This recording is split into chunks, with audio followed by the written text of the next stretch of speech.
Good morning, everybody. It's your boy Jay Taylor, Voices for the Voiceless. Hope everybody having a great morning. Now, the title of this is called Special Indie Podcast Docu Series, and a friend of mine asked me to be a part of a podcast docu series, and this is the reason for this video. So I figured I'd make some content out of it because it has some good questions about the platform. So the first question is this: my name and the host of a podcast, city and state, um, you know, that we're from.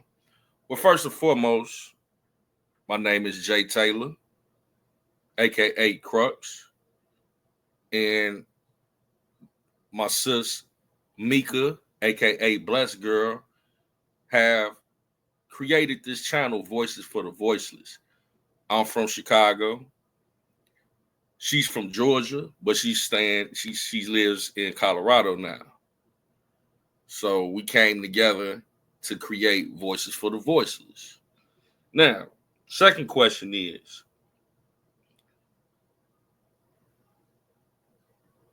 the journey. Please tell your story in these guidelines. What made you start your podcast? Well, this is very interesting. We talked about doing this podcast about 6 years ago, actually.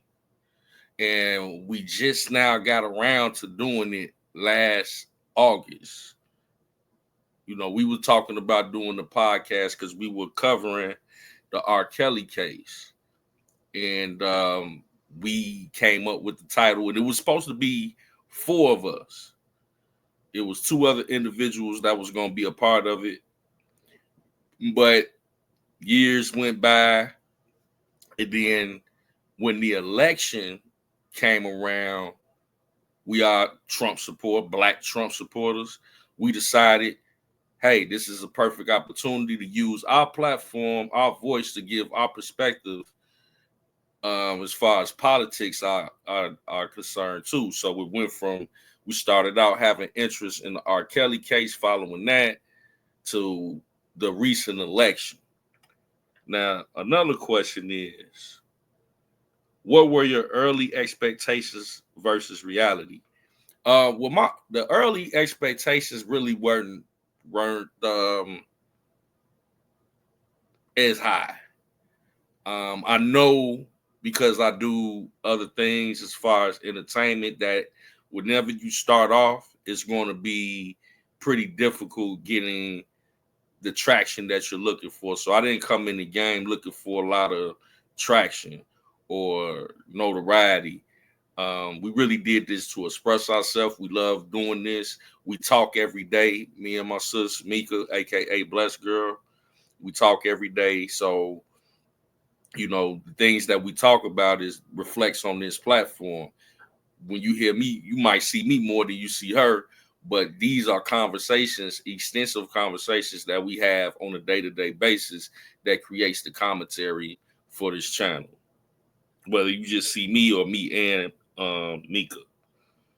But yeah, our expectations. Well, I would say I thought that we probably would get more support than we do. I thought it would be a lot quicker to get monetized and things of that nature. So I thought that people, but us being the position that we have is not really a favorable amongst our people. I think that is true, but I think it's growing slowly but surely, just trying to stay consistent. So my expectations weren't too high, but at the same time, I thought that we probably would be a little bit further along than we are, to be honest. What was your biggest early challenge? Early challenges really was trying to get to learn the platform. I'm not really a technical type of person, internet, and just really another challenge that we do have is our schedules aligning so we can do more content together. So that's a challenge. That's why I typically do uploaded videos, because when we go live, I want it to be voices for the voiceless, not just me. So, if our schedules, my sister Mika, aka Blessed Girl, has a very busy schedule, as she is a mother and a wife, and she has grandchildren, so she's busy. So we do go live. You know, it's a good we have a good time, and that matches both our schedules, because I work a lot. I'm busy as well too. But I try to find time throughout the night to do some content throughout the week, where I have a couple hours to kind of, because I research all day, but I try to find some time before I go to bed to create content. And yeah. So I think the most challenge is just finding the timing to create content with my sis. But yeah. So where were we at? Okay, 3. Core topic, focus. So we'll tell her this part overall. Thing, monetizing without a network. Have you made money with your podcast, and how? Have not made a dime off this podcast. Will not be able to be monetized until we get up to 1,000 subscribers. So please like, share, and subscribe to the platform. We do a lot of great content here, and we're trying to get to that 1,000 so we can start to monetize. We do got a Cash App, but I haven't been trying to, put it out there quite yet. I want to get my weight up in it, because it hasn't really even been a year yet, so we still trying to, but to, I think we're a lot further along than a lot of people that's only been doing this a handful of months. We do have, some traction, but it does take a while to build up that monetization. But yeah, once we get more acclimated, and we're able to produce more content together, I think it'll be time to start, promoting the Cash App and things of that nature real soon, though. You know what I'm saying? I want to solidify our channel first before I start, throwing the cash up around, and we got the numbers behind us. So I'm willing to put in the work. How do you balance content creation with monetization? Once again, we're not monetized yet. I'm not tripping on that, but near future, we're gonna start to try to implement that. What advice would you give someone trying to monetize today? Well, the advice I would give someone is to do what I just said. Put your work in, build up your following. That's what I'm in the process of doing. Stay consistent. Consistent as possible with content. Make sure whatever kind of content that you're doing, that you have people engaged. It's not boring. It's not laxed. Continue to research. So before you start asking people to contribute, give them something they can look forward to. If people enjoy the content, then they'll donate to it. And also the other part of monetization is getting your numbers up, because once you get a certain amount of views and subscribers, that'll all come in time. So just stay consistent. That's what I would suggest. What advice would you give someone trying to monetize today? All right, these questions getting a little redundant. Let's go to number 4. Stand out clip or a moment, 2 to 3 minutes. We'd love for you to reflect on. What's one moment that made you feel like all this was worth it? I mean, the moment that made me feel like all this is worth it is when I look back at certain videos, because we still dealing with low views, but certain videos that I notice they'll take off. They'll have way more views. It'll be like, all right, this video got 50 views. This next video got 70 views. This one got 200 views. Oh, snap. This one got 800. This one got 1,000 views. Once I see the ones that people really gravitate towards, they give me, okay, that's worth it. I see the advancement, you know what I'm saying? Because it's hard getting the viewership in the beginning.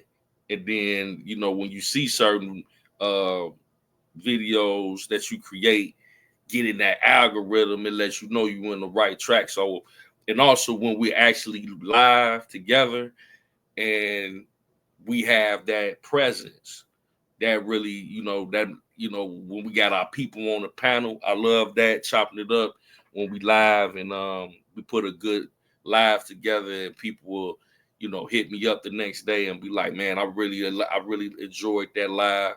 That make it feel like it was all worth it. Okay.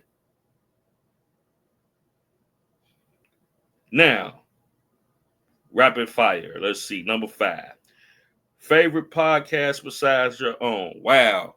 Man, I love a lot of podcasts here on YouTube, in the political realm. Anton Daniels, Black Conservative Perspective, A Righteous Perspective. I like Chat with Me, Linda B. I like, man, it's too many. Barry Cunningham, Benny Johnson.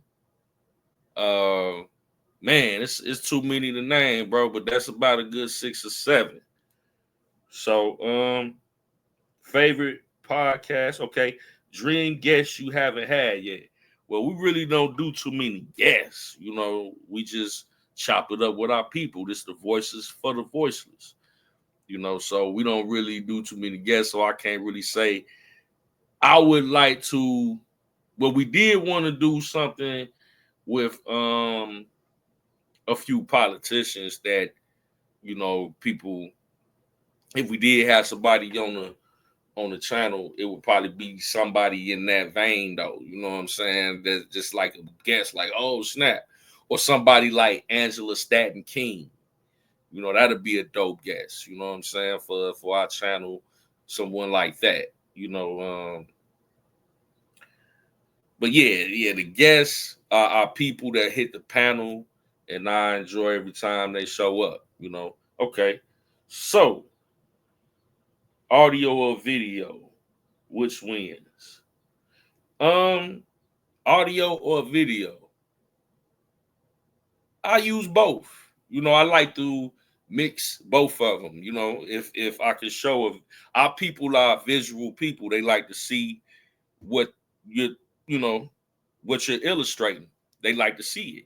So I think that's an effective approach is with the visuals, and then you substantiate it with good commentary. So I think they work hand in hand, audio and video. Then wrap it up by sharing. Okay, what can people find you and support the show? Okay, so you can find Voices for the Voiceless on YouTube. And I got us pulled up right here. I'm going to share the channel. Well, no, share the screen so people can see our channel. And once again, everybody, this is for a docu-series, a podcast docu-series that we were asked to be a part of to do this video. So this is the logo. This is the channel, Voices for the Voiceless. And it's straight spelling. Let me try to enlarge that. And a shout out to my guy, Riders Hunt, who asked us to be a part of this. And yeah, so we got home, where we got the videos and all of that stuff. So Voices for the Voiceless. Okay, so here's our channel. And the description here. So this is the logo. You see that? This is where you can find us. Voices for the Voiceless. And this is our description. Voices for the Voiceless is a media platform that endeavors to give a voice to those who are unable to express their opinions freely. Our discussions span current events, views, and cultural issues. Let's grow together. Digital marketing, social media strategies, email marketing, business trends. Joined August 20th, 2024. All right. So that's where you can find us. This is the logo. Um, we tend to just do uploads majority of the time, but we do go live. We have a community chat that's we try to update pretty often, you know.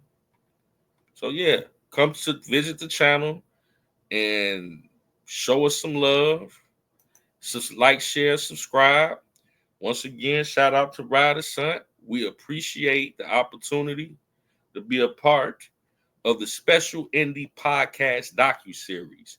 And this is Jay Taylor of Voices for the Voiceless. We appreciate you. Peace and blessings, and have a great day. Love.